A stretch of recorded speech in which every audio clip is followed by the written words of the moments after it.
Hey everyone, how's it going? And in today's video I'm gonna tell you how to fix dark and darker. This server region is currently unavailable error.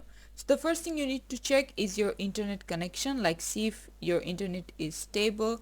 One way to do that is switch over to Ethernet instead of using Wi-Fi, and if none of it works, search for view network connections on your PC.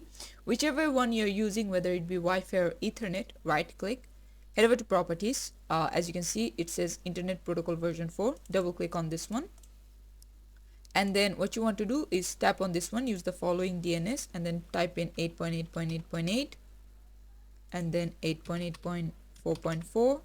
press OK one more time, and this really helps stabilize the internet. And the last thing you can do is change the server region. So for that you need to restart the game, head over to the play tab from the menu and simply choose a different server. And as you can see, this might sometimes solve the problem, and yeah, this is how you can do it. Thanks for watching. Please leave a like and subscribe for more tutorials like this, and I'll see you guys in the next one.